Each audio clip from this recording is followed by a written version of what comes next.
कराची में अशियाए खुर्दोनोश की कीमतें आसमान से बातें कर रही हैं। घी और तेल के बाद अब मुर्गी का गोश्त एकदम 400 रुपए फी किलो से जायद पे फरोख्त होने लगा।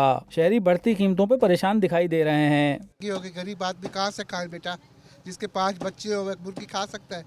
दाल इतनी महंगी, रोटी पहले 10 की थी, एकदम 15 की रोटी होगी, कहाँ से खाए गरीब आदमी। मुर्गी वाले भी क्या करेंगे, इनको आगे से महंगी आएगी तो महंगी देंगे।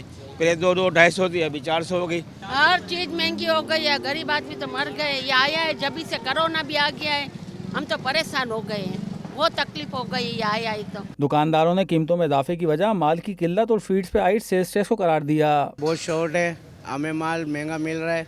220-240 रुपये चिकन चल रही थी, आज जिन्होंने 400 रुपये पहुँचा दी। हमें व्यापारी लोग जो है ना महंगा माल दे रहे हैं। कोई माल शार्ट है सर, कोई फीड महंगी है, कोई ऐसा सिस्टम है। तकरीबन रेट तो हर जगह पे ही महंगा है। कमिश्नर कराची की जानिब से मुर्गी के गोश्त की कीमत 190 रुपए फी किलो है, जो शहर में 400 रुपए किलो से जायद में फरोख्त की जा रही है। जिला इंतजामिया भी प्राइस कंट्रोल करने के लिए मुतहरिक दिखाई नहीं दे रही। कैमरामैन नबील हसन के साथ तलकीन जुबैरी, डॉन न्यूज़, कराची। ताज़ा तरीन वीडियोस के लिए हमारा YouTube चैनल सब्सक्राइब करके बेल आइकन प्रेस करिए ताकि आपको मिले हर अपडेट सबसे पहले।